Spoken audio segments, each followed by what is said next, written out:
Mesdames, Messieurs, bonjour et bienvenue dans votre émission Vice Versa, cette émission consacrée au décryptage de l'actualité africaine et internationale. C'est parti donc pour 52 minutes pour faire le tour de l'actualité. En interactualité, nous allons parler de la situation dans la bande de Gaza en Afrique. Nous reviendrons donc précisément au Niger pour parler de la visite de l'ancien chef de guerre de la Côte d'Ivoire qui a été reçu par l'adjoint au pouvoir au Niger. Et puis, nous allons faire également un tour à Dakar pour parler des préparatifs de l'élection présidentielle prochaine dans le pays. Surtout, nous allons nous pencher sur le cas de Sonko, cet historique opposant qui crée beaucoup d'encre de salive dans le pays. Et puis après, nous allons revenir au Bénin pour aborder trois sujets. Les trois sujets, donc, nous allons parler également de la présentation du budget, de l'exercice budgétaire qui se fait actuellement, qui est donc en cours dans le pays. Actuellement, nous allons parler également de l'appel au boycott du syndicat et pour finir par la nomination, évidemment, d'un expatrié à la tête d'une institution donc, du pays, précisément l'ANIP. Et pour faire le débat, j'ai en studio ici avec moi ce matin, parfait Eman Adiaboussou. Eman, bonjour. Bonjour Axel. À côté de vous, j'ai donc Delphin Gangana. Delphin, bonjour. Bonjour, monsieur le journaliste. Et puis, en face de vous, Colin Sian, Colis, bonjour. Bonjour, Axel. Je vais tout de suite vous faire ma toute première question, Colin Sian. Alors, la situation dans la bande de Gaza, aujourd'hui, ça crée beaucoup de soucis à l'international.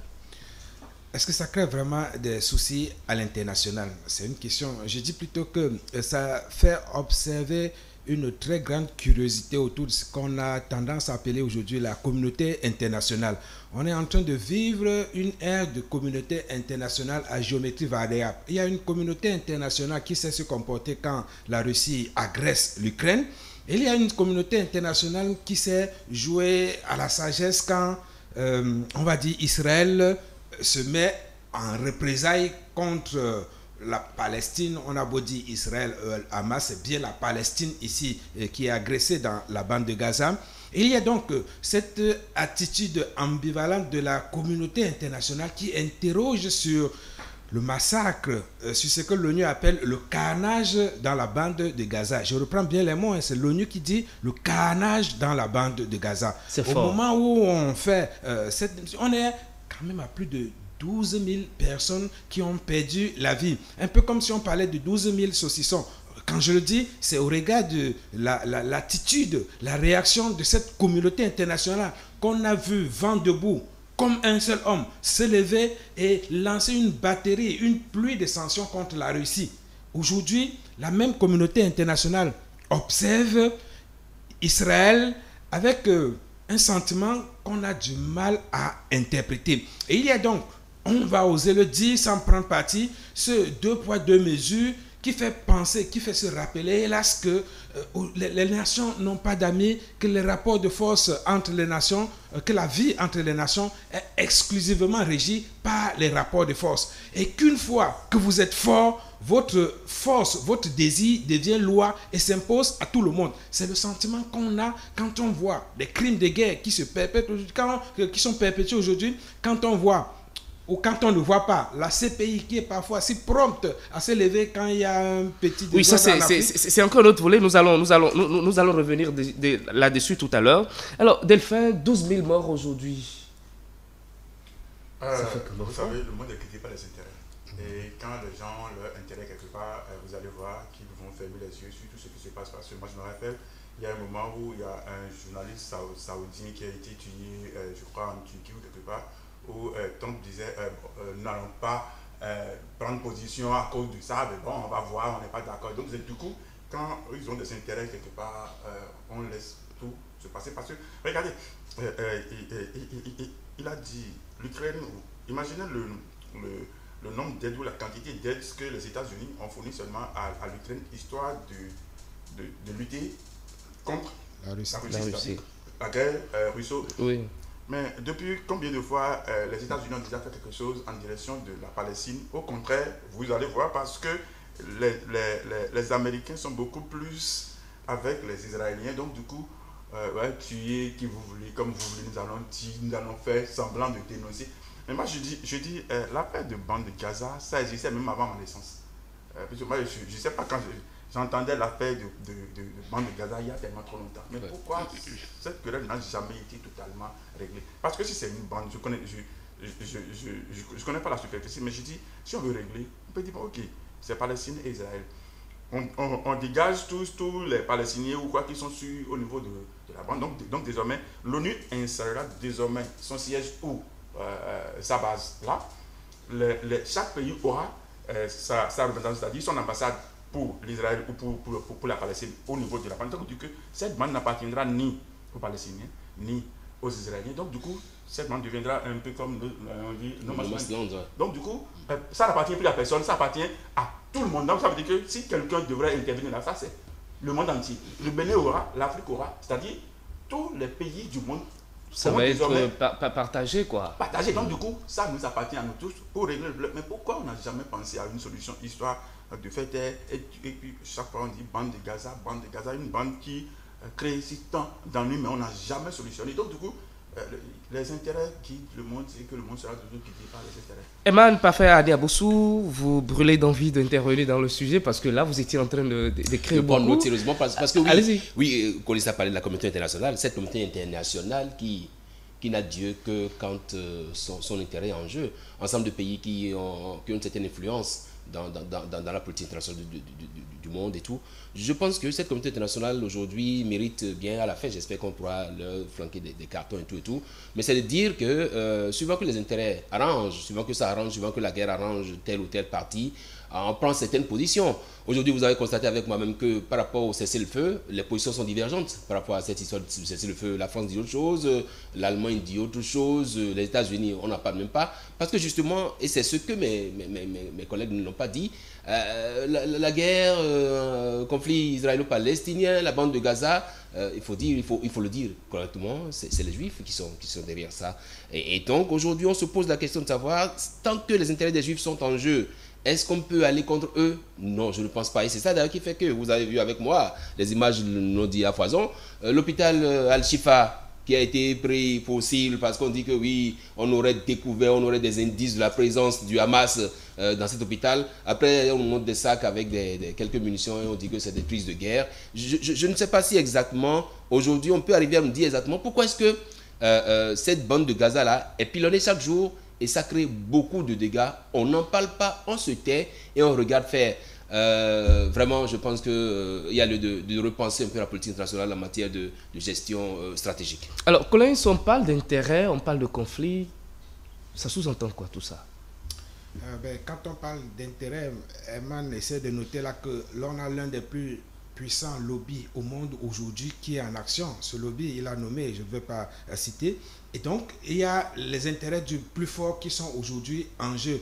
Le plus fort, c'est Israël. La crainte, c'est que désormais, ça installe le monde dans une sorte de jungle. Officiellement, le monde a toujours été une jungle, mais on a toujours réussi à travers l'ONU et quelques textes d'apparat de donner l'impression qu'il existait encore quelques portions d'humanité dans ce monde. Mais aujourd'hui, avec ce qui se passe dans la bande de Gaza, on est en train de légitimer l'état de force. On est en train de légitimer la force comme étant la loi qui doit désormais régir la vie entre les nations. Malheureusement, c'est le message que le monde de la communauté internationale qui défend, soit du passage, les valeurs de la démocratie est en train d'envoyer au monde. Et donc, il faut craindre que ce message-là soit perçu par des nations fortes au détriment de nous autres petite nation. Qu'est-ce qui empêche demain une nation qui a besoin d'uranium pour son électricité d'aller là où l'uranium se trouve, prendre cet uranium de force, en citant l'exemple d'Israël pour dire qu'elle est dans son droit de riposter, de faire des représailles, de faire vivre ses populations.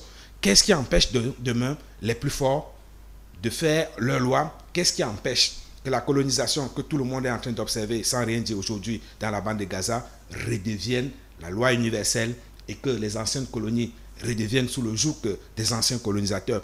Qu'est-ce qui empêche, pour finir, que le monde devienne cette jungle dans laquelle le plus faible n'aurait pas de mot à dire? Justement, rien n'empêche aujourd'hui parce que nous avons déjà une jurisprudence, nous avons ça dans beaucoup d'autres pays. Effectivement, vous constatez avec moi que tant que les intérêts des plus forts sont en jeu, la communauté internationale se tait, et après, c'est cette communauté qui après essaie de colmater les brèches quand il le faut. Je pense honnêtement et sincèrement que la situation de la bande de Gaza devrait amener les États sérieux à réfléchir davantage, à réfléchir mieux, pour savoir si on va continuer de... Il y en a qui ne sont pas sérieux. Pour savoir si on doit toujours continuer par appartenir à cette communauté internationale-là, pour se taire et voir les choses évoluer, pour se taire et voir que des hôpitaux, l'hôpital de renom est aujourd'hui en train de devenir un mouroir pour ceux qui disparaître, des enfants qui devraient être gardés dans des éprouvettes ou je ne sais pas trop comment on appelle là, qui sont dans des, on appelle ça animation ou quelque chose là. Des enfants sont obligés, aujourd'hui, il n'y a pas de courant dans l'hôpital. Il n'y a plus rien dans l'hôpital et il n'y a personne aujourd'hui pour dire à Israël arrêtez. Et chaque jour, vous voyez sur les chaînes internationales, c'est un colonel porte-parole de l'armée israélienne qui est là, claironné, qui dit des choses. Je pense que honnêtement et sincèrement, il faut qu'on essaie de revoir un peu les choses parce que nous sommes un peu trop... Alors, s'il te plaît, je voulais rapidement dire quelque chose. Oui. C'est extrêmement important. Pour moi, la Chine a toujours donné l'impression d'être cette force qui nous permet d'espérer que le monde ne redeviendra pas unipolaire. C'est-à-dire, chaque fois qu'il y a eu des crises, il y a la Chine qui est restée un peu comme en situation d'arbitrage devant le gendarme du monde qu'est les États-Unis et leurs alliés. Mais aujourd'hui, j'ai été particulièrement marqué que le président chinois choisit cette période-ci pour aller rendre visite au président américain et venir entériner ce que nous sommes en train de dire malheureusement. Voilà, le monde, on n'est guidé que par des intérêts. Alors Delphin, un mot rapidement. Oui, la communauté internationale à géométrie variable, il y avait une émission qu'on faisait au Bénin avant, on dit, si tu dis mon affaire tant, je dirais ton affaire tant. Donc du coup, c'est ça. Okay. C'est de ça qu'il s'agit. C'est Merci. Malheureusement, ça va en couille, ça va très mal. Nous allons revenir donc sur cette actualité à travers donc les cartons. Les cartons, c'est pour tout à l'heure, justement, juste à la fin donc de la chronique. Retour en Afrique, mesdames, messieurs. Nous allons tout droit donc au Niger.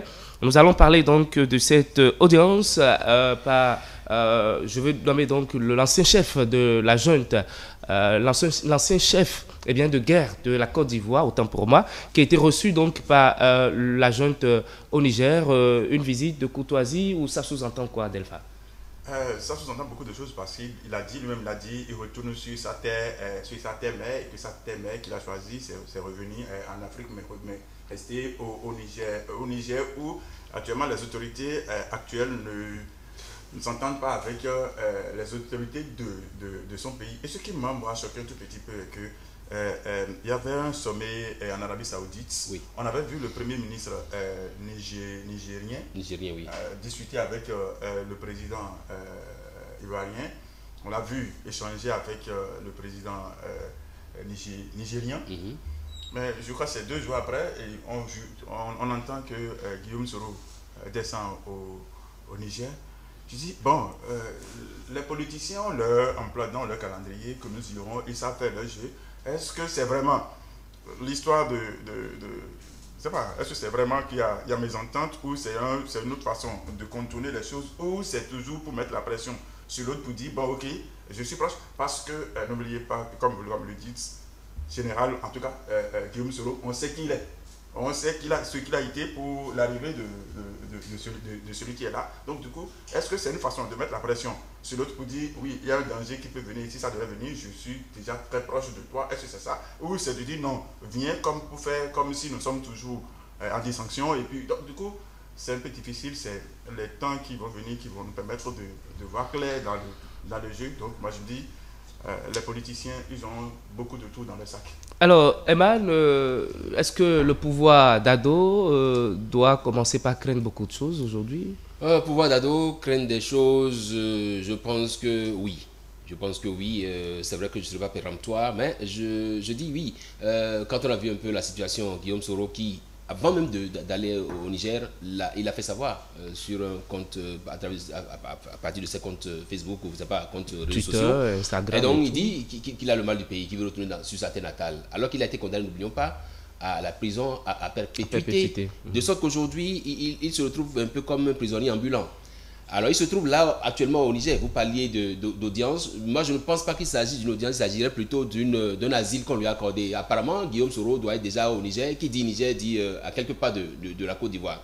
Est-ce une manière pour la junte militaire au pouvoir de faire pression sur Ado, lequel a d'ailleurs déjà dit que l'intervention militaire au Niger est désormais une option à écarter?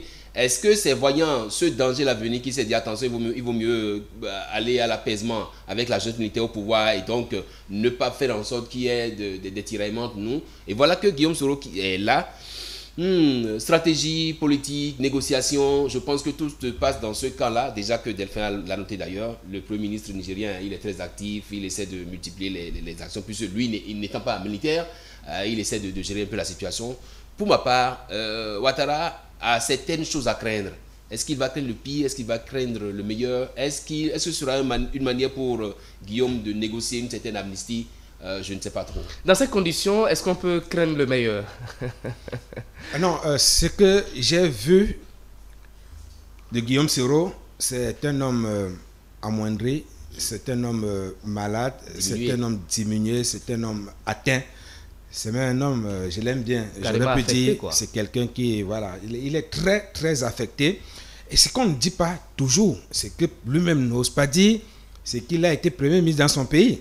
C'est qu'il a eu à bénéficier d'un passeport diplomatique. C'est qu'un passeport diplomatique, c'est 5 ans. C'est qu'après 5 ans passent vite. Et donc, Guillaume Soro, de mon point de vue, a craint de se retrouver sans papier dans des terres qu'il ne maîtrise pas. Et pour moi, ça n'engage que moi, c'est peut-être l'une des principales raisons pour lesquelles il préfère retourner en Afrique, être sans papier en Afrique plutôt que sur d'autres continents.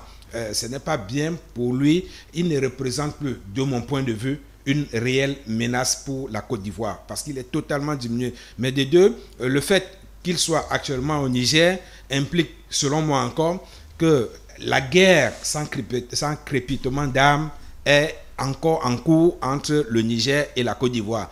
Ça fait dire que l'épisode du dernier coup d'État, la réaction très véhémente de la Côte d'Ivoire n'a pas encore été oubliée au Niger. Raison pour laquelle, par exemple, on décide d'accueillir le patient Soro. C'est comme ça que je préfère l'appeler, le patient Soro. On décide de l'accueillir parce qu'il est malade et parce que tout malade mérite un asile.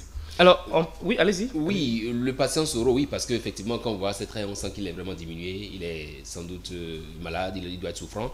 Mais je crois, vous savez, ces personnalités-là, il suffit juste d'une petite piqûre pour qu'il se retrouve. Et tout se passe dans la tête également. Guillaume Soro diminue effectivement par tout ce qu'il a peut-être vécu hors du continent.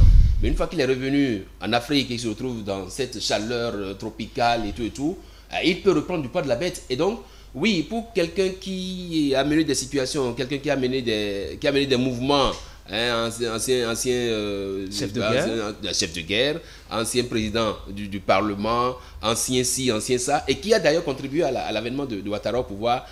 Quoi qu'on dise, il a des éléments de pouvoir. Je ne vous ferai pas rappeler la situation en Guinée en ce moment où le colonel Pivi est toujours, porté disparu.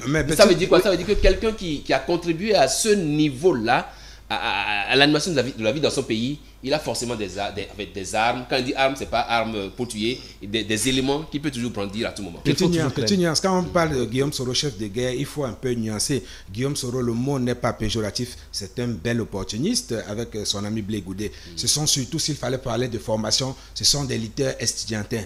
D'abord des leaders estudiantins. Il ne connaît pas la forme d'une arme, il ne peut pas parler de A40 et autres là. Il y a les circonstances de la vie qui ont fait de lui un chef de guerre, mais il n'a pas vraiment un passé de chef de guerre. Pour dire quoi exactement, et presque pour ironiser son ami, Blé Goudé a eu l'intelligence d'aller finir ses études tout récemment. Guillaume Soro, la dernière image que j'ai de lui, c'est celle d'un leader estudiantin. J'espère que dans son asile, il aura fini ses études et autres. Je ne le vois pas en chef de guerre, pas du tout. Oui, mais allez-y, Alfred. Un Guillaume Soro diminué physiquement ne veut pas dire un Guillaume Soro diminué psychologiquement ou stratégiquement ou intentionnellement.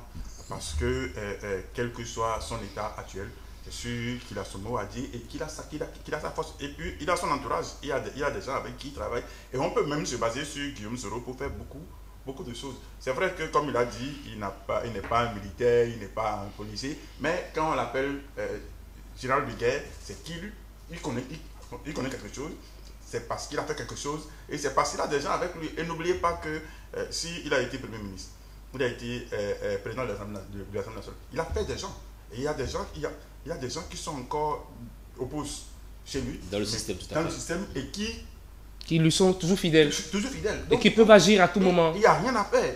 S'il a quelque chose à faire, il peut le faire. Et non seulement ça, s'il était aussi inutile ou, bon, je ne dirais pas inutile, s'il était aussi fatigué que ça, il a commencé par... Oui, Delphin, quand tu dis qu'il a fait des gens, il faut aussi rappeler qu'il a aussi fait des ennemis dans tous les camps en Côte d'Ivoire, parce qu'il faut rappeler que Laurent Gbagbo est encore là, Blé Goudé est revenu, Germaine Gbagbo. Et donc ça peut venir ça peut venir de tous les côtés. Non, je ne dis pas que voilà, il ne représente plus rien, mais voilà, il a plus à craindre, ou peut-être on exagère un peu aujourd'hui, dans son état actuel, on exagère un peu le rôle de mon point de vue de Laurent, de Guillaume Soro. Il a à craindre et il peut aussi craindre. Donc. Merci, c'est vous qui avez trouvé la formule justement. Alors nous allons à présent donc, nous allons faire un tour également à Dakar où nous allons parler évidemment, nous allons parler de Sonko qui est donc candidat probable, je le dis ainsi, probable candidat à la présidentielle sénégalaise. Oui, affaire Sonko ça devient tellement trop parce que moi je me dis même si c'est qu'il avait une force aujourd'hui, sa force n'est plus aussi forte que ça, hein, parce que, par exemple, lui, on peut maintenant dire qu'il a diminué, parce qu'en plus de ce qu'il est quand même quelque part coincé, il a été sérieusement diminué avec son affaire de grève de faim, ou physiquement, il a même, je me demande s'il peut se tenir encore debout, faire tout le... Donc du coup, moi je dis, même si aujourd'hui on autorise, il faut qu'on l'autorise pour lui donner la liberté, de montrer de quoi il est capable, mais si on l'autorise, est-ce qu'il peut encore vraiment faire quelque chose de si fort? Donc, parce que sanitairement, il est atteint, c'est ça? Mais psychologiquement, il n'est pas atteint. La stratégie est... Son parti politique se trouve être... fragilisé actuellement, paraît-il. Donc, du coup, moi je dis, le mieux pour lui, c'est de se calmer, de revenir, qu'on laisse même l'autoriser ou quoi que ce soit, qu'on le laisse purger sa peine et qu'il se fasse un homme nouveau. Et sinon, à l'étape actuelle, c'est votre avis? Il a déjà reçu tellement trop de coups, et donc du coup, est-ce qu'il est sûr de pouvoir faire quelque chose? Ça reste votre avis. Eman Pafé Aniabossou. Oui, ce natif de 1974, Athiès, qui fut député de l'Assemblée nationale sénégalaise, qui a été également maire de Ziguinchor, qui se retrouve un peu diminué parce que gardé dans les geôles avec sa grève de la faim et tout, deux fois déjà grève de la faim, pour un peu forcer la main au président actuel du Sénégal, Macky Sall. Je pense qu'à ce niveau également, on va devoir faire appel à cette communauté internationale-là, qui se tait un peu trop, qui voit un peu les choses évoluer, mais qui ne dit rien, qui attend peut-être le moment venu pour dire ouais, nous prenons des sanctions contre. Parce que justement, il se trouve qu'il s'est trouvé un juge sénégalais, qui a demandé sa réintégration au fichier électoral. Pourquoi est-ce qu'on ne le fait pas? Ça, c'est les questions qu'on se pose. Si le juge en est arrivé à prendre une décision comme ça, c'est qu'il a beaucoup d'arguments qui militent dans sa faveur. Pourquoi est-ce qu'on ne le réintègre pas dans le fichier électoral et on le laisse faire, on laisse les choses évoluer comme ça? Parce que pour le moment, il y a une loi du plus fort qui est en train de faire pillon sur rue au Sénégal. Mais je pense que même si Sonko, même si c'est 5-10 personnes qui votent pour lui, Macky Sall gagnerait. Pour quelqu'un qui finit ses 2 mandats officiellement, qui doit prendre sa retraite, qu'il a d'ailleurs annoncé déjà, il gagnerait à permettre à ce que tous ces fils-là puissent aller aux élections pour montrer de quoi ils sont capables, plutôt que de dire, oui c'est vrai, n'oublions pas également que dans la foulée, il y a eu la dissolution du PASTEF, ce mouvement politique de Sonko, mais je pense que tout ça là, ce n'est pas bon pour cet État sénégalais, jadis quartier, c'est pas quartier latin ou quartier, c'est pas français d'Afrique. C'est non, quartier latin c'est non. Oui, bon, alors, le Sénégal était la... Colin Sian, un Sonko fragilisé, qu'est-ce que ça laisse aujourd'hui?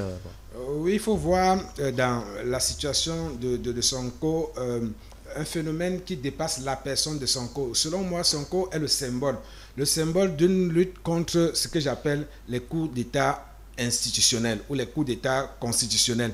On a une Afrique aujourd'hui qui a presque en 3 parties, Niger, Mali, Burkina Faso, où on déploie des coups d'État militaires.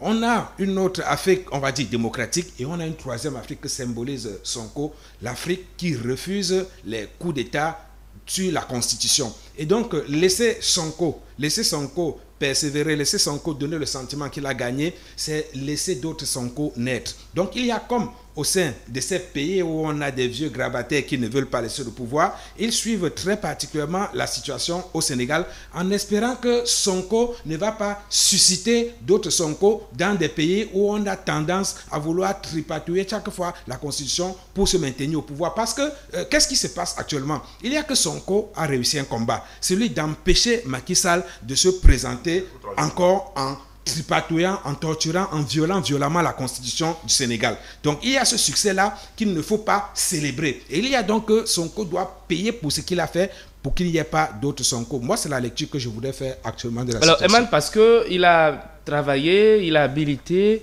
il s'est battu coréen pour que on n'assiste pas à un troisième mandat au Sénégal, donc il doit subir. Je pense que effectivement Sonko, comme il a dit Collins, paye pour sa non-collaboration à ce tripatouillage de la Constitution afin de se maintenir au pouvoir pour un troisième mandat. Et je pense que Sonko, si j'avais un conseil à lui donner, si effectivement Ouattara ne parvenait pas à entendre raison et à faire en sorte que Sonko, excusez-moi, si Macky Sall, le président sénégalais, ne parvenait pas à entendre raison pour faire venir Sonko, pour le laisser libre de ses mouvements afin qu'il aille aux élections, ou même qu'il soit libre de ses mouvements, et qu'il est maintenu en détention pour un procès, excusez-moi, un procès bateau, je le dis comme ça. Je pense que Sonko gagnerait à se tenir debout, parce qu'il se peut que le successeur de Macky Sall fasse des actions qui amènent Sonko à retrouver sa liberté. Parce que s'il meurt, c'est pas bon. Dans la tombe, il ne pourra pas continuer son combat. Il vaut mieux qu'il tienne debout, qu'il évite de faire cette grève de la faim là et qu'il se dise que l'avenir c'est encore devant lui. Cette grève de faim, est-ce que c'est pas une manière à Sonko aussi de s'exprimer? Oui, une manière à Sonko de s'exprimer, mais ça vient en danger et il a oublié. C'est vrai qu'il va dire qu'il se bat pour l'intérêt général, mais s'il le fait, il faut qu'il se rappelle aussi de ses enfants, de sa famille et de tous ceux qui sont derrière lui comme soutien. Parce que s'il fait cette grève de faim, et tel qu'il a fait jusqu'à faillir perdre la vie, s'il s'en va. Sinon, c'est comme si ça commençait par donner l'impression de ce que pour lui, il faut qu'il soit président. S'il n'est pas président, c'est qu'il n'y a plus rien. Quand c'est comme ça, les gens vont commencer par se désolidariser, les gens vont commencer par se fatiguer de vous dire mais c'est quoi? Donc, du coup, ceci, Sonko, moi je dis, il n'est pas aussi âgé que ça, il a tout le temps devant lui. Et non seulement ça, tout le monde a compris que c'est un peu comme on le dit ici, si tu ne me laisses pas faire, c'est que je ne te laisserai pas faire. Si ce n'est pas moi, ça veut dire que ce ne serait pas toi. Tu m'as empêché de faire un peu comme mon voisin de l'autre côté qui avait même déjà choisi quelqu'un une première fois, et puis l'intéressé est parti. Une deuxième fois, l'intéressé est parti, il dit bon finalement, donc je reviens, puis il avait déjà dit, vous comprenez un peu déjà ce que... Donc du coup, je me dis bon, ok, comme vous ne voulez pas me laisser faire comme celui qui est de l'autre côté, moi-même je vais faire jusqu'à je vais redevenir... Donc du coup, tu m'as empêché d'y aller, alors je t'empêcherai d'y aller. Mais si c'est ça, ok, on se calme, on l'a condamné pour 2 ans, pour un procès comme il a dit, on dit vol de portable, où on a volé pour... Et que, donc du coup, tout le monde a compris. Mais si Sonko se calmait, c'est sûr que plein politique ne serait toujours pas des conciliables politiques. Donc du coup, on va finir quand même par trouver un terrain d'entente, histoire de le laver, de le blanchir, pour que si c'est que son appui, c'est qu'il doit être président, il sera président. Mais tel qu'il le fait, c'est comme si, bon, il faut qu'il soit président forcément. Il n'est pas président, donc du coup, ça a commencé, je ne sais pas si vous l'avez constaté, le mouvement a commencé par s'effriter, et donc du coup, ce n'est plus l'ardeur, ce n'est plus la ferveur, ce n'est plus... non, donc du coup, lui-même devrait comprendre pour dire, bon, quand on sait courir, il faut aussi savoir... Se cacher. Se cacher. Merci beaucoup, merci à chacun de vous. Nous allons prendre la direction de Porto Novo. Porto Novo, nous sommes au Bénin. Eh bien, actuellement, il se passe beaucoup de choses également dans ce pays. L'exercice budgétaire actuellement est en cours et c'est bien sûr le ministre de l'économie et des finances du Bénin, Romuald Ouaddaï, qui s'en occupe secteur par secteur. Eman, je vais vous faire ma première question. Au Bénin, l'exercice budgétaire qui est en cours, vous avez certainement un mot là-dessus. Oui, vous savez que la session budgétaire, c'est une session qui se déroule en plusieurs étapes. Après les travaux de la commission budgétaire présidée par l'honorable Benoît Gérard, cette commission a rencontré plutôt certains acteurs clés de la société civile et tout pour ce qu'ils ont appelé des audiences publiques. Je pense que la place est maintenant faite à ce que la plénière se tienne et que Romain Wardini, le ministre des Finances, puisse aller expliquer au Parlement chaque pan de budget pour savoir dire exactement, par exemple, quand on prend le volet défense, voici ce qui est prévu, quand on prend tel, et donc étude avec des questions pour chercher à mieux comprendre, de sorte qu'après, l'exercice de vote ne puisse plus se dérouler comme ça se passait par le passé, où c'est à l'étape de vote qu'on se met à poser des questions. Je pense que c'est un exercice qui se déroule très bien. Wardini au Parlement, avec la présence aujourd'hui des deux questeurs, lesquels constituent les bras armés de Wardini au Parlement. Je veux parler de l'honorable Chantal Ayi, qui est deuxième questeur, de l'autre, l'honorable Labi Ouamarou Djibril, qui est le premier questeur. Je pense que tous sont là aujourd'hui et ça augure quand même de bonnes discussions, de bons débats pour qu'on ait un budget toiletté, bien toiletté et qu'on sache réellement ce qui est prévu pour l'année budgétaire de 2024. Alfred? Ouais, c'est un exercice annuel qui se fait chaque fois. C'est un truc qu'on devrait aussi faire individuellement. Hein. Chaque famille devrait pouvoir aussi faire cet exercice parce qu'une année, on doit pouvoir programmer l'année pour savoir ce qu'on va gagner, ce qu'on va dépenser, ce que les enfants doivent prendre, la contribution des enfants, la contribution de la femme. C'est normalement ça. Chacun devrait aussi le faire à son niveau. L'État le fait, donc il faut aussi que nous le passions. C'est vrai que c'est pour l'État, on est en train de dire ici. Oui, c'est vrai, c'est un exercice, comme je l'ai dit, annuel et qui se fait chaque fois, histoire de dire, ouais, on a telle ambition, on a telle capacité, on va faire ci, on va faire ça. Et puis bon, donc du coup, je pense que la seule chose qui sera nouvelle, c'est qu'il y a, une opposition qui fera entendre certaines choses comme... Oui, parlons justement des opposants, nous allons revenir là-dessus. Colessiane, les 6 est en cours aujourd'hui à Cotonou. Ah ben oui, je vais aller presque dans le sens de Delphin pour dire qu'aujourd'hui, voilà, on a tourné la page de cette période où cet exercice budgétaire donnait lieu à des scènes au Parlement qui n'étaient pas vraiment pour améliorer l'image du pays ou pour vendre l'image du pays à l'international. Je préfère le climat actuel qui donne même le sentiment, comme Delphin essaie de le faire, qu'on peut parler exactement de ce que c'est qu'une session budgétaire. Qu'on peut s'asseoir, expliquer aux populations que c'est la période au cours de laquelle le gouvernement va présenter aux représentants du peuple les prévisions de recettes et de dépenses qu'il compte faire sur l'année qui arrive. Il lui dit, voilà 2024 qui arrive, nous avons fait des prévisions, nous pensons que nous pouvons mobiliser 8 milliards au cours de l'année 2024. Ces 8 milliards, nous pensons que nous pouvons dépenser 500 millions dans la santé, un certain nombre d'années. On répartit le budget, de sorte que le citoyen comprenne ce que c'est que le budget d'un État et qu'au moment où on demande aux gens, parce que les recettes qu'on prévoit d'avoir, comment on les mobilise? On les mobilise à travers des impôts et autres. Donc, si le débat budgétaire devient un budget citoyen, il y a que le citoyen comprend la nécessité pour lui de participer à la mobilisation de ces recettes, parce qu'on a utilisé la session budgétaire pour expliquer exactement comment est réparti l'argent que l'État compte. Et donc, on sait par exemple quelle sera la partie qui sera consacrée à l'éducation. On peut se plaindre de la petite partie qui est consacrée à la santé. On peut faire un vrai débat citoyen autour de la façon dont l'argent que l'État mobilise doit être dépensé sur une année. Et donc, je pense, pour finir, que moi, je suis très heureux que le débat prenne plutôt ce sens, le sens d'un débat citoyen au cours duquel chacun comprend que ce n'est pas au gouvernement d'imposer comment les recettes sont faites, mais c'est au gouvernement de proposer aux élus qui représentent le peuple. C'est aux élus qui représentent le peuple qui donnent quitus au gouvernement, qui disent à l'issue de cette session, voilà, nous vous autorisons à mobiliser les recettes jusqu'à un certain niveau. Nous vous autorisons à mobiliser, je vais dire, ce qu'on appelle les appels extérieurs jusqu'à un certain niveau, parce que justement, on ne se lève pas de son bon vouloir pour aller faire des appels de fonds internationaux. Tout cela est contenu dans un budget qui a été décidé à l'avance et il est important que les populations le sachent. Il est important donc de mener ce genre de débat citoyen autour du budget. Eman, c'est vrai, c'est un bel exercice, mais il faudra aussi rendre compte après de tout ce qui sera fait. Oui, tout ça est prévu dans les tests. Une fois que la loi budgétaire est votée, je pense que tout est prévu pour qu'on ait des comptes rendus. C'est même prévu qu'on aille vers un certain nombre d'amendements, qu'on essaie de revoir les principes. Je pense que, comme l'a dit Collins, le débat citoyen se fait autour du budget. Sauf que l'autre débat qui n'a pas été fait et qui a d'ailleurs fait polémique, vous en doutez bien, c'est les syndicats qui n'ont pas répondu présent à l'appel de la commission budgétaire. Est-ce que que ça a été fait à dessein? Est-ce que ça a été fait pour un peu dans un pays où il y a plus de suivi d'actualité? Est-ce que ça a été fait pour nous donner du grain à moudre aussi, nous qui sommes souvent en plateau? Je crois que c'est là également que le... Alors Alfred, un bel insiste comme ça, toutefois le syndicat qui demande à ce que ce TSI soit boycotté. Oui, il faut dire que des fois,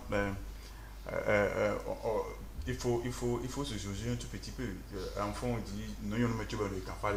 C'est que moi j'ai l'impression que bon, ça fait 1, 2, 3, 4, 5, 7 ans qu'on n'a pas entendu les syndicats ont boycotté, les syndicats ont fait les syndicats. Donc du coup, ça commence à donner l'impression de ce que bon, il n'y a plus personne. Donc ils se sont dit, bon, quand tu es sous l'arbre, tu ne parles pas. Donc du coup, moi je dis, ça c'est... Il faut créer quelque chose. Il faut créer quelque chose. Parce que boycotter, non, on l'a toujours dit, la politique de la chaise vide n'a jamais profité. Et quand on dit, venez discuter de quelque chose et que vous ne venez pas, donc vous refusez de discuter, alors on fait de vous ce que l'on veut. Donc moi je dis, est-ce que c'est juste se faire entendre?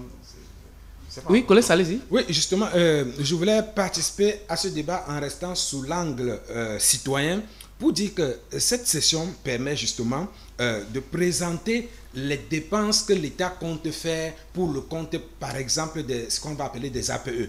Et donc, c'est à ce niveau que les syndicats sont appelés pour voir quelles sont les améliorations salariales autour desquelles on peut discuter. C'est au cours de cette séance-là qu'on décide, par exemple, de relever l'indice, de faire un certain nombre de choses pour améliorer. Et donc, quand les syndicalistes viennent à manquer à une séance de cette importance-là, les syndicalistes acceptent de renoncer au pouvoir qu'ils ont d'infléchir la position du gouvernement sur la façon dont les salariés seront traités tout au long de l'année 2024. Parce que, soit dit en passant, quand on regarde le budget de l'État dans son ensemble, l'une des plus grosses parties de ce budget, c'est l'argent qui sert à entretenir les fonctionnaires, les hôpitaux, les écoles et au-delà. Et c'est autour de ce débat justement que les syndicalistes avaient à apporter leur voix. Et j'ai le sentiment, quand on fait ainsi, que l'on démissionne de sa raison d'être parce qu'on est syndicaliste, effectivement, que pour participer au débat à ce moment-là. Quand vous êtes syndicaliste, c'est important de conclure, quand vous êtes syndicaliste, que vous n'avez pas pris part à ce genre de débat, c'est que vous avez renoncé à votre raison d'être. Emmanuel, vous avez 2 secondes. Je voudrais rapidement, quand même, un éclairage à ce niveau. Allez-y, vous avez 2 secondes. Le président de la commission, on l'a lu par presse interposée, dit que, oui, par le passé, on adressait des courriers pour inviter les partenaires sociaux et tout, et que cette fois-ci, le système a été dématérialisé. De sorte qu'ils ont envoyé juste un courrier, mail ou par électronique à une des centrales syndicales, laquelle devrait faire rejaillir ça sur les autres. Et les syndicats disent non, nous n'ayons pas reçu de courrier officiel, le carton officiel, nous on n'y va pas. Et c'est d'ailleurs ça, à ce niveau, qui est la polémique. Et au président de la commission du budget de rétorquer, oui, les autres qui sont venus ont également eu le même processus pour d'invitation. Et donc, à ce niveau, il faut quand même rappeler que ça fait déjà 2 ou 3 fois que les centrales syndicales ont tenté de boycotter ou ont boycotté ces audiences publiques-là. Donc, merci à chacun de vous, merci. Et puis oui, nous allons aborder un 3e sujet avant de faire un tour rapidement en studio et revenir. Le 3e sujet, c'est bien sûr la nomination de cadres africains au poste de responsabilité, une situation qui fait couler beaucoup d'encre de salive également au Bénin. Je veux parler donc de l'ANIP qui a à sa tête un compatriote, enfin un expatrié rwandais.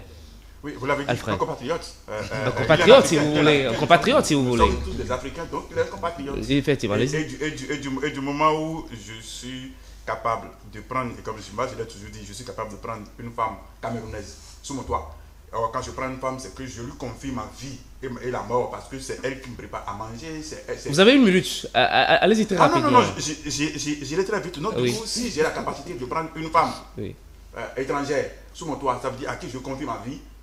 Je ne peux pas être contre qu'on confie une tâche à un expatrié, soit disant qu'il est expatrié. Non, du coup. Et l'autre chose, c'est pour choisir, si j'ai besoin d'une compétence et que je suis déjà en cours de travail, le mieux pour moi, c'est de faire venir la compétence que de dire que je vais envoyer les miens à une formation, c'est-à-dire couper d'abord, moi, le travail que je fais, et dire, j'envoie les miens en formation, aller apprendre et venir le faire.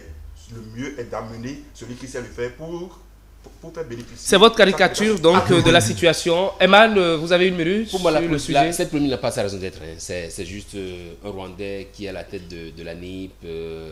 Ce que j'attends plutôt de ces acteurs politiques qui dénoncent cet état de fait, c'est qu'ils puissent nous dire ce qu'ils reprochent à la chose. On dit, j'entends dire que c'est du travail qu'il fait ou du travail que fait son équipe. C'est d'accord aujourd'hui que le débat, au lieu de se focaliser sur l'équipe qui est sous ce Rwandais-là, on focalise le débat sur la seule personne. Est-ce que vous, en plateau ici, si vous étiez Rwandais, est-ce que c'est vous seul qui faites l'émission? Nous avons nos points de vue. Et donc, on aurait pu se dire, oui, il est là, mais il a une équipe qui l'aide à travailler. Donc, c'est de nous dire exactement qu'est-ce qu'on peut lui reprocher à la longue. Si c'est le cas, autant vite tirer la sonnette d'alarme pour que tout le monde puisse avoir le regard sur ce qu'il va faire, pour qu'après on ne dise pas, oui, on l'avait pourtant dénoncé en son temps. Non. En son temps, c'est de pouvoir dire, oui, de ce que nous apprenons de l'équipe avec lui, c'est qu'il se peut qu'il y ait, ou c'est qu'il se peut qu'il y ait des situations comme ça. Tout le monde. Et jusque-là, rien de tout ça. Rien de tout ça. Là. Rien de tout ça. Voilà. Colessiane, allez-y. Oui, je voudrais demander vraiment l'indulgence du plateau pour me permettre de faire 2 pas en arrière avant de revenir à la question. Vous avez 2 minutes, exactement, pas plus. Et donc je voulais dire, parce qu'il y a une expression qu'on utilise. Pas en arrière, je ferai aussi un pas en arrière. Non, pas du tout. Il y a une expression qu'on utilise très souvent pour parler de gâteau national. C'était pour revenir rapidement aux syndicalistes. En fait, le budget, c'est comme le gâteau national. On vous appelle, vous êtes chargé de venir défendre la part des travailleurs, ce qui va revenir aux travailleurs dans le gâteau national. Et il n'y a qu'une seule séance, un seul rendez-vous pour le partage de ce gâteau national. Vous êtes chargé de tout faire pour que la meilleure part revienne aux travailleurs. Vous choisissez l'occasion d'une telle séance pour trouver les raisons pour ne pas être là. Ça veut dire que demain, ça va se ressentir dans la part du gâteau national qui sera attribué aux travailleurs et à qui la faute. Les travailleurs seront appréciés. Merci de m'avoir permis de dire ça parce que j'ai pensé que ce débat-ci, celui-ci, et vous me permettrez encore... Et quand il parle de gâteau, c'est intéressant parce qu'il y a côté fraise, côté vanille, côté chocolat. Non, on ne va pas aborder ça. Allez-y. Donc, je voulais dire, ça me paraissait un peu plus important que ce débat-ci. Vous me permettrez de faire digression pour dire que, écoutez, demain, il y a l'équipe nationale des écureuils qui joue. Les écureuils, ils ont à leur tête un sélectionneur. Vous parlez des guépards. Les guépards, j'allais dire merci. Oui. Les guépards ont à leur tête un sélectionneur qui ne vient pas du Rwanda, mais qui ne vient pas du Bénin non plus. Je ne veux pas que le sélectionneur nous suive dans ce débat qui peut tendre à le déconcentrer. Tout ce qu'on souhaite pour le sélectionneur national, c'est que demain, il va en Afrique du Sud et il nous ramène une victoire. Qu'est-ce que j'essaie de dire de façon un peu plus truc, c'est que on a été habitué ici. Le plus important, c'est qu'on réussisse. On a été habitué. Le sport nous a habitués à nous rappeler qu'on va chercher les meilleurs où ils sont. On ne fait plus ce genre de débat, de mon point de vue, et c'est dépassé. C'est dépassé. Merci beaucoup, Eman Parfait Aniabossou. Merci également à vous, Delphin Gangana. Merci également à vous, Colessiane. Nous allons faire un tour à la régie rapidement pour suivre donc la chronique et revenir.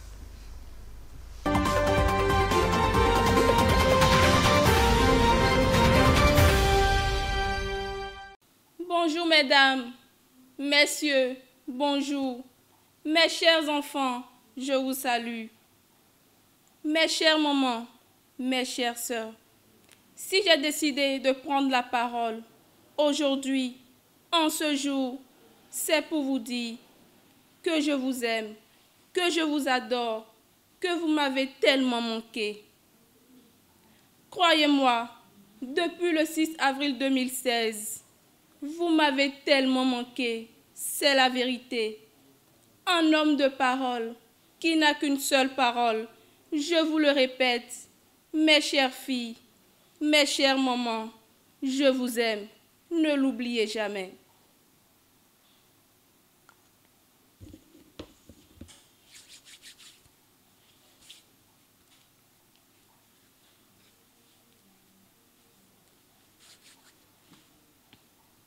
En 2016, quand je vous quittais, je vous avais dit que je deviendrais pasteur pour prêcher la bonne nouvelle et prier pour la paix dans notre pays et dans le monde entier. Aujourd'hui, j'entends des voix qui s'élèvent, les voix de quelques esprits papatos, ceux-là qui disent que je ne suis pas un homme de parole parce que je ne suis plus devenu pasteur comme je l'avais promis. Mais qu'est-ce qu'ils en savent, eux? Je vais vous dire, moi, la vérité. La vérité, c'est que je voulais vraiment avoir mon église à moi et prêcher la parole. Mais en quittant la marina, j'ai passé la Bible à mon ami qui est là maintenant et il ne veut plus me la rendre. Dans ces conditions, comment je deviens pasteur? D'ailleurs, vous avez tous remarqué que j'ai aussi essayé de devenir chanteur gospel. Tout ça pour rester proche de Dieu et de la parole. J'ai pris la guitare dans ce pays. J'ai chanté. Vous avez applaudi. Mais par la suite, ça n'a pas été facile de trouver des mécènes pour me produire. Je n'ai été invitée à aucun concert. Voilà comment, là aussi, j'ai dû abandonner. Maintenant, je vais vous expliquer pourquoi j'ai décidé de revenir faire le trottoir sur tous les chemins qui mènent à la marina. La raison est simple. Notre pays va mal. Je vous donne un seul exemple. À notre époque, quand on construisait nos routes, il me suffisait de descendre sur le chantier, de frapper le sol avec mes doigts comme ça. Et là, je savais que nous avons le genre de route dont notre pays a besoin. Après 6 mois ou 1 an, ces routes se dégradaient et tout le monde était content. Aujourd'hui, quand ils font une route, il faut attendre au moins 5 ans pour voir les fissures.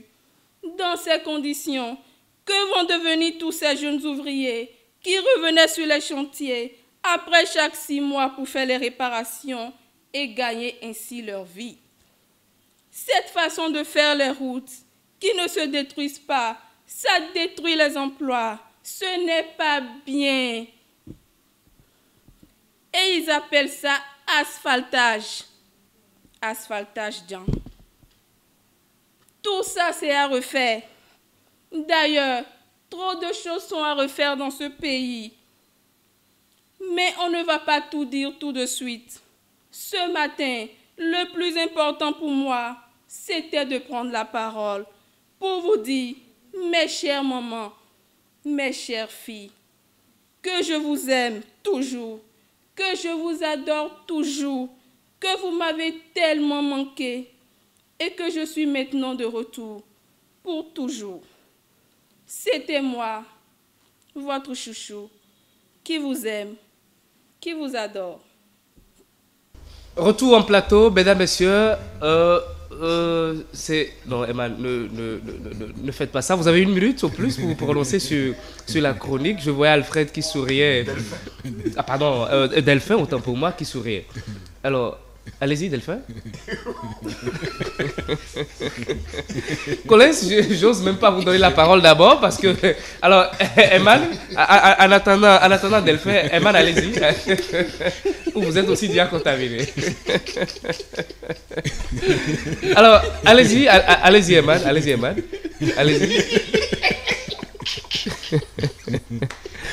Bon, collègues, ok, je vous laisse alors la parole. Je crois que tout est dit.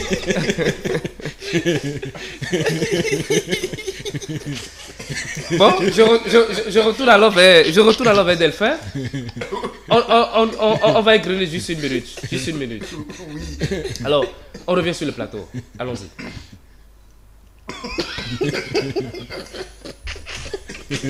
Alors, tout est dit. Tout est dit. Collègue, tout est dit. Tout est dit. Bon. Ça reste sans commentaire. Sans commentaire, c'est ça mieux. Reste sans commentaire. C'est mieux. Emma, ça reste sans commentaire également chez vous. Bon, Delphin, apparemment, Delphin est très loin actuellement. Donc, il faut prendre un peu d'eau. Il transpire même sous la climatisation. Il transpire même. Merci beaucoup. Merci, chers tous. Nous allons suivre rapidement ce jingle et revenir pour la distribution des cartons.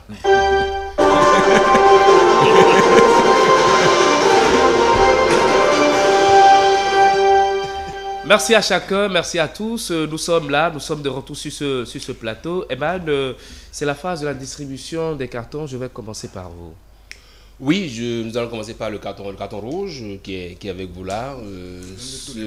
Ce carton que je garde ça. Donnez-moi ça. Mais voilà, ce carton, je ne sais pas, oui, je prends le carton rouge, passe le tour. Je flanque le carton rouge à la communauté internationale. Cette communauté internationale qui se tait un peu trop, et qui se terre un peu trop aussi. Parce que là, il y a des situations pour lesquelles on voudrait l'avoir réagi. Il y a des situations pour lesquelles on voudrait l'avoir sifflé la fin d'une certaine récréation.